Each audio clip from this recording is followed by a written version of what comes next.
Hello everyone, welcome to lecture 59 of the online course on Introduction to Microwave and Optical Metamaterials. Today's lecture will be on optical metamaterial patterning methods. So here is the lecture outline. We will look into different patterning methods for making optical metamaterials. First we will discuss about different photolithography methods like deep UV lithography, extreme UV lithography and laser interference lithography. And then we will also discuss some non-optical lithography methods like electron beam lithography, FIB, that is focused ion beam milling, and nano imprint lithography. So let us first discuss lithography. So since projection lithography, which was discussed earlier, is only useful for small die preparation, which is also known as the stepper system. Here we will look into deep ultraviolet and extreme ultraviolet, that is deep UV and extreme UV lithography, which are basically advanced forms of photolithography that use very short wavelengths of light that enables you to pattern extremely small features. Okay. Now, these are the workhorses of the semiconductor industry that helps you create the integrated circuits where the feature size is typically in the nanometer scale. Deep UV, basically the name also suggests that it basically uses the UV laser, which is typically 193 nanometer. Argon fluoride laser is used. Okay. So, that is used to pattern the features down to about 20 to 40 nanometers. So, as you can see, while the resolution is not as high as the extreme ultraviolet that you will be seeing next, okay, but this deep UV is a mature technology. So, you can expect high throughput and it is still used to produce a wide range of devices including many optical metamaterials. Now, when you go one more step ahead for higher resolution, you can think of extreme UV, that is basically the next step in resolution because it uses much shorter wavelength of light, around 13.5 nanometer. So, you can see that it will basically allow fabrication of features which are smaller than 10 nanometers. Okay. This allows for the fabrication of features which are smaller than 10 nanometers, and these are essential for the most advanced optical metamaterials and densest modern microchips. So, extreme UV systems are extremely complex and expensive, and they require vacuum environment and reflective optics, okay, because almost every material kind of absorb this extreme UV light. Okay. So, now let us go into the details of deep UV lithography. So, couple of important things that we are going to discuss about deep UV lithography that uses 193 nanometer wavelength, and the standard technique is step and scan system, and they also use projection optics. Okay. So, this is a technology of photolithography that is basically based on projection optics. That means it is not a contact based method, right. So, here you will see that since the pattern that you make on the photomask is much larger than the final pattern that will be developed on the photoresist, right. So, the optical system in this kind of 193 nanometer photolithography tool is also known as catadioptric system. So, the deep UV photolithography process basically uses a catadioptric system to project patterns onto a wafer. So, how it works? So, you have this optical catadioptric system that basically combines lenses which are refractive systems and mirrors which are reflective systems. Okay. So, this combination is basically placed to direct and condition light from a 193 nanometer laser. Okay. Now, this particular catadioptric system basically limits the chromatic aberration while accommodating a broad bandwidth of the laser light. So, the refractive elements like the lens and all those things that you use are basically made of synthetic fused silica or calcium fluoride, because these materials have very low absorption in this particular wavelength 193 nanometer. So, this is typically the configuration of a step and scan exposure tool that is used in this particular photolithography. So, what are the important things involved? The first thing is the photomasks or reticle. So, these are basically made of fused silica with some chrome patterns, and then comes the exposure mechanism. It basically uses a step and scan process. So, how it works? A slit of light basically scans across the reticle, that is the mask. Okay. Now, the pattern is basically projected on a photoresist coated wafer, okay, at a reduced feature size, and the feature size get reduced because of the reduction lenses. So, you basically have demagnifying lens system that reduces this feature size. Okay. Now, this reticle and the wafer both can move simultaneously and precisely that replicate the full die pattern. So, this is how it works, step and scan. Okay. So, once one die is particularly patterned, okay, so you basically allow the system to step to the next die area, and then it is also exposed and patterned. Okay. This can also be done in immersion lithography method. So, here a thin layer of water is maintained between the wafer and the objective lens, and this basically helps you to increase the resolution and also allows finer feature patterning. So, if you look into the resolution of this UV photolithography, that is determined by the Rayleigh equation. So, you can write W equals K1 lambda by Na. So, here K1 is basically the process factor that accounts for the resist quality and the resolution enhancement technique. So, K1, the theoretical limit is 0.25 and the practical values are always greater than equal to 0.3, because below this it is very difficult and the system becomes very expensive. And in this equation, so W basically represents the smallest printable line width, and you can see it is based on the wavelength of the exposed light and also the numerical aperture of the projection optics. So, according to this equation, smaller the wavelength, smaller will be the feature size, or larger the Na, smaller will be your feature size. Now, what is Na? It is basically a measure of an optical system's ability to collect and focus light. So, you can see here that larger Na is always desirable, because that will give you a smaller feature size.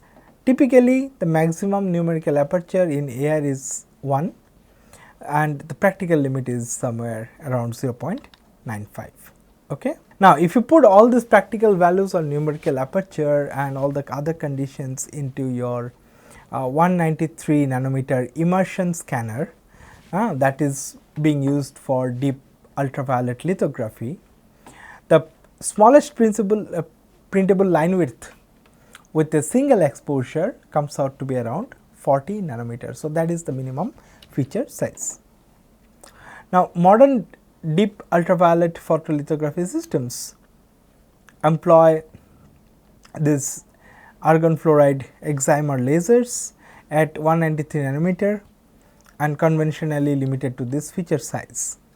Now, by creative use of different combinations of optical proximity correction, phase shift, immersion lithography and multiple patternings, okay, you can bring down the feature size to even 22 nanometer for the same wavelength. Okay. So, that is also shown here in this particular website, where it shows the historical progression of IC feature size and the photolithography technique. So, these are the wavelength scale, okay, and you can see the feature size is coming down with years, okay, and this particular one also shows the wavelength of the photolithography light source that is required to achieve those particular feature size, right. This is the boundary of extreme UV. Okay. So, with that you can go to feature size like 10 nanometer, 7 nanometer and so on. Okay. Next we will discuss this extreme UV lithography, because it is a much more advanced technique and you can get much shorter feature size, because you are using much shorter light source, okay, which has got a wavelength of only 13.5 nanometer. So, where it is used, this extreme ultraviolet lithography is basically employed to create photomasks and diffraction gratings that has got extremely fine features. So, these components are basically essential for applications like holography, laser beam shaping and diffraction based spectroscopy. Extreme ultraviolet lithography also enables the precise patterning of the nanoscale structures, which are important for various nanotechnology applications. This technique enables the use of only one mask exposure instead of multiple exposures. Okay. And the development of the resist material becomes a very critical technical issue in the case of this extreme ultraviolet lithography. So, this resist material is necessary to have this excellent characteristics like high resolution, high sensitivity and low line edge roughness. So, now let us look into the extreme ultraviolet lithography system. So, typically this tool utilizes a plasma source to generate this 13.5 nanometer photons, and this EUV light from the plasma is gathered using optical elements, which are also known as collectors, and the light from the collector is basically directed into a set of shaping optics that is also collectively known as illumination optics. Okay. Now, this light illuminates a photomask, okay, located on a high scan speed vacuum stage. So, the illumination optics basically consist of multi-layer coated normal incidence mirror and some grazing incidence mirrors. And if you see here, the photomask is basically working in the reflective mode. Okay. So, this masks basically consist of a 6-inch square, quarter-inch thick low thermal expansion material, which has got a multi-layer reflective coating on top and an absorbing layer, typically a chrome, etched into the design of the circuit layer. So, the reflected image of this extreme UV mask will then enter the projection optic system, where there will be demagnification, typically 4:1 ratio. Okay.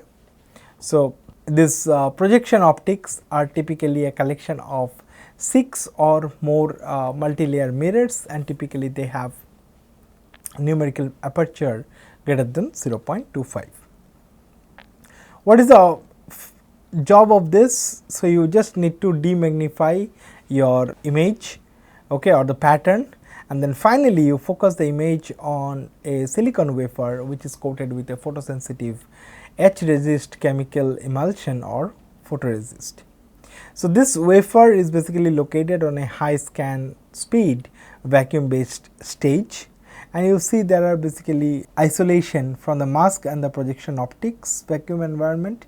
Here also there are separate projection optics and wafer vacuum environment separation. So, after understanding different photolithography techniques, here is a summary in the form of a table that shows the evolution of photolithography techniques over the years. So, in 1960s and 70s, the technology was contact printing.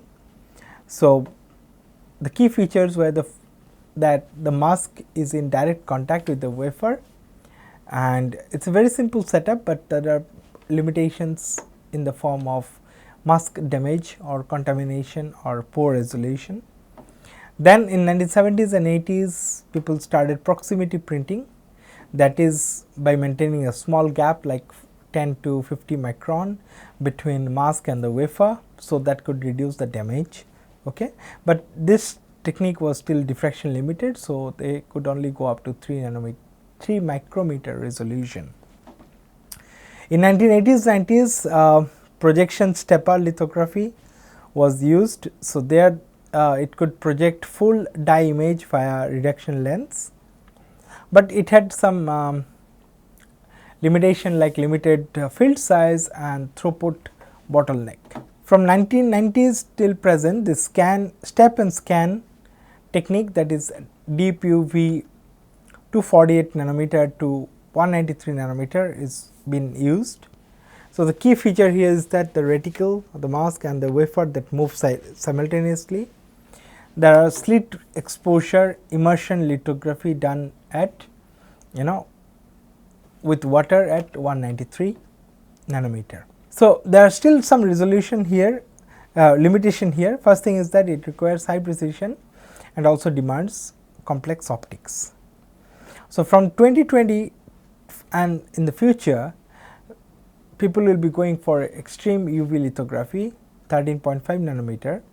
Here you can go up to extreme resolution below 7 nanometer nodes. They are completely based on refractive optics and no lenses are required. Okay.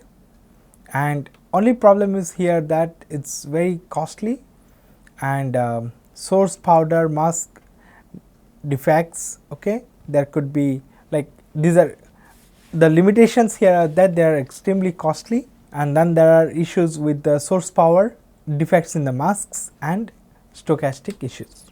With that, we look into the other technique of photolithography, which is called laser interference lithography. Now, in the fabrication of optical metamaterials, this particular technique is very commonly used, and this is a key technique for creating intricate patterns of metamaterials. It can be used to fabricate nano patterned surfaces also for biosensors. So, it can create highly ordered and controlled micro and nano structures on surfaces, and these patterns are very important for tissue engineering applications. So, laser interference lithography technique basically relies on interference. So, for interference you require 2 or more coherent beams to interfere with each other, and then those beams will produce a standing wave pattern, which is basically having dark bright kind of patterns in the intensity, and that will be projected on the photoresist coated substrate. So, you can see the bright regions which reflect, which tells you that these are constructive interference. So, that is where the photoresists are exposed, and in the dark regions you will have destructive interference, and that is where the photoresists are not exposed. So, this intensity pattern of the light can be directly transferred into a periodic structure through etching. So, here you can see the steps for laser interference lithography. The first process or the first step in this process is cleaning. So, the silicon wafers are basically cleaned ultrasonically in acetone, absolute alcohol and deionized water for 10 minutes and then baked in a drying oven at 150 degrees centigrade for half an hour to ensure an absolutely dry surface. After that, you do the spin coating of photoresist and soft baking. So, a positive photoresist is basically spin coated on the polished surface of the silicon wafer using a 2-stage spinning scheme at the room temperature 25 degrees centigrade.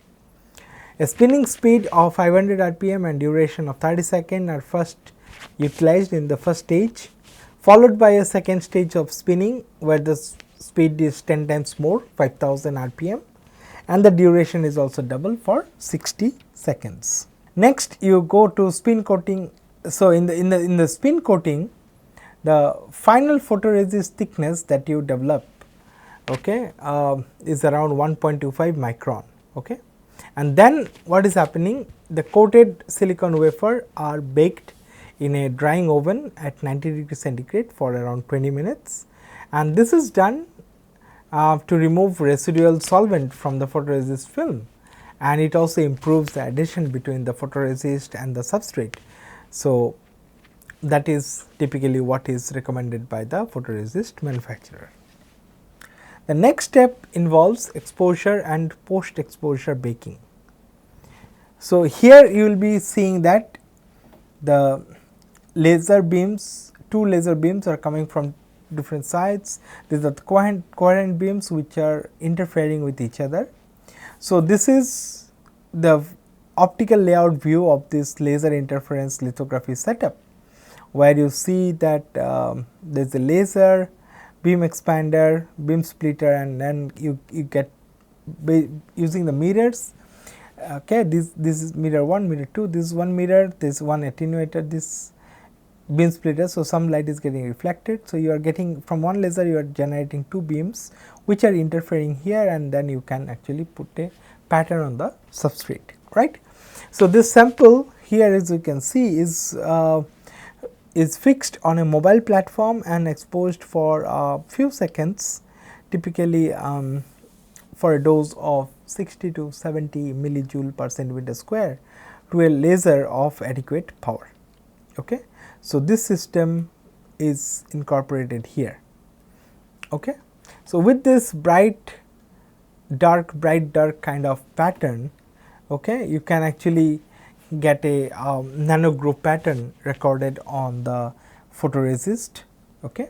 So, after exposure, the silicon wafers are again baked in a drying oven at 100 degree centigrade for 10 minutes to eliminate the standing wave effect in the photoresist film, and finally, you do the development and hardening. So, the photoresist films are then immersed in positive photoresist developer for 15 seconds to remove the exposed parts and form the photoresist pattern in the water bath at room temperature, and then they are rinsed with deionized water repeatedly. Afterwards, the samples are again baked in a drying oven at 120 degree centigrade for 1 hour, and this basically ensures the adhesion of the photoresist with the sample surface. So, once this development and hardening is done, you go for wet chemical etching.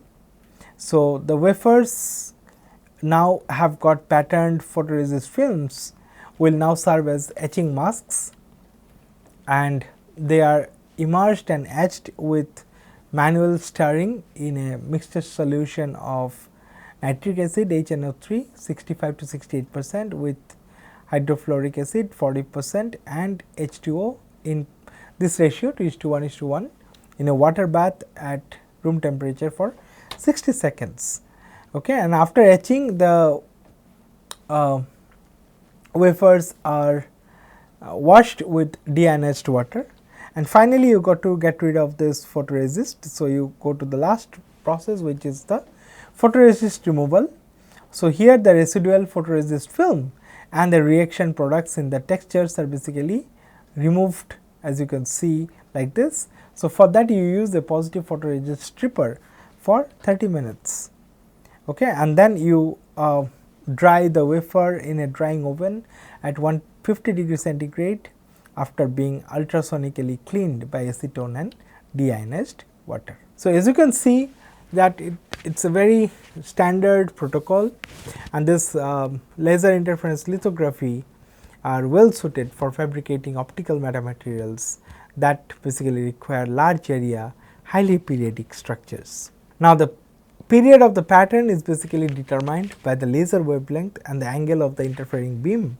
So, that is giving the flexibility in designing or in making different designs. For two beam interference, the periodicity, which is capital lambda of the pattern, is basically governed by this formula, which is lambda over 2 sin theta. Here lambda is the wavelength of the laser, okay, and theta is basically the half angle between the two interfering beam. Okay. So, you can consider this as the angle between one beam and the normal. So, you get a design flexibility here, that by changing the laser wavelength of the lambda, you can scale up the entire pattern or scale down also. So, if you go for shorter wavelength, you get smaller feature size. If you go for larger wavelength, you get larger feature size. Now, by changing the angle, the beam angle, you can also tune the periodicity continuously for the same laser. You do not need to change the laser, but you just change the incident angle of the two, or you can say the half angle, okay, that you can get different periodicity. So, at lambda equals 90 degree, the beams are opposite. So, there you can get lambda, capital lambda, that is the periodicity equals lambda by 2, that is the smallest possible pitch. And when you have theta equals very small, that means the beams are nearly parallel, that is the case where your periodicity capital lambda will become very large. So, with that we move on to some non-optical lithography techniques. The first one will be E-beam lithography. So, the name itself suggests that here basically using electron beam, okay, for fabricating some patterns, nanoscale patterns. So, E-beam lithography basically utilizes accelerated electron beams focusing on a electron sensitive resist to make the exposure. So, earlier we used to use light, so we used to use photoresist. Here you will be using electron beam, so you require electron resist or electron sensitive resist. So, how it works, you can see that this is the side view of the system. You have a electron beam source, then you have condenser lens, the electron beam is coming and finally it is falling on the resist and making the pattern. Okay, so, this is the pattern that was created by exposing electron beam. Okay. So, this is a dot by dot fashion you can create. So, here you can see that this electron beam spot with a diameter as small as couple of nanometer can be made, okay, and it is scanned across the surface of the resist in a dot by dot fashion to generate the pattern that you want. So, electron beam lithography is used in semiconductor manufacturing to create photomasks, and they are also widely used to create intricate patterns for nanophotonic devices and metamaterials. And interestingly, the resolution of electron beam technique is also very good. You can go down to 5 to 20 nanometer because you are using ultra short wavelengths of electron, which are in the order of few nanometers. But only problem is that the lack of throughput in this technique basically limits the application of this technique only in the research field or mask fabrication. So, E-beam lithography is normally used for fabricating prototypes of nanoscale structures and devices. So far, the large scale fabrication or manufacturing process using this technique is limited due to the difficulty in developing practical electron beam sources. Recently, scanning electron microscopes were able to be equipped with some pattern generator modules. So, this basically enabled the scanning of electron beam spot with desired areas or within desired areas to generate some nanoscale patterns in a similar fashion of this electron beam lithography system. Next, we will discuss about FIB milling, that is focused ion beam technique. This is a technique particularly used in semiconductor industry, material science and also increasingly in the biological field for site specific analysis, deposition and ablation of materials. So, as you can understand that FIB can basically create nanoscale structures and devices with high precision. FIB can be also integrated in a system with both electron and ion beam columns, following the same feature to be investigated using either of the beams. So, this is a scientific instrument that basically resembles the scanning electron microscopy. However, instead of using electron beams, which is typically used in SAM, okay, FIB systems uses finely focused beams of ions like gallium, okay, and that can be operated at low beam current for imaging, and you can also use at high beam current for site specific sputtering or milling applications. And the resolution of FIB lithography is also similar to EBL, that is 5 to 20 nanometer. So, in FIB milling, the gallium plus is the primary ion beam that hits the sample surface and sputters a small amount of material, which basically leaves the surface as either secondary ions, positive or negative, or neutral ions. Okay? And this primary beam also produces some secondary electrons, as the primary beam rests on the sample surface, the signal from the sputtered ions or secondary electrons is basically collected to form the image. So, at low primary beam current, very little material is sputtered, and you can use the modern FIB systems to achieve image resolution of around 5 nanometer.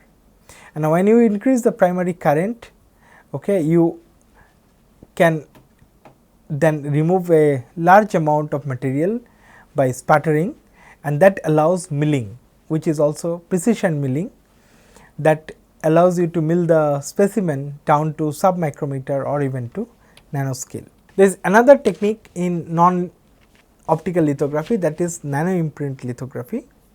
So, here it is basically a cutting edge technique that can be used to fabricate nanoscale patterns on large substrate. Nano imprint lithography is also a promising non optical technique because it has got high throughput. Okay. So, you require a silicon wafer with a spin coating resist on top, okay, and then you need a hard master mold with the desired nano pattern, okay, that is basically pressed on the soft polymer resist on a substrate, and then you let it heat and solidify, and then you remove this mold. Okay. So, what happens? You get this pattern ready. Okay. So, after that you can do dry etching and get this fine bottom layer removed, and then the pattern through etching can also be transferred onto the silicon. So, what are the pros of this method? High throughput, low cost, and this is capable of creating extremely fine features in a parallel process, but there are some limitations, that the creation of the master mold, this one, can be expensive, and the alignment for multiple devices can be challenging.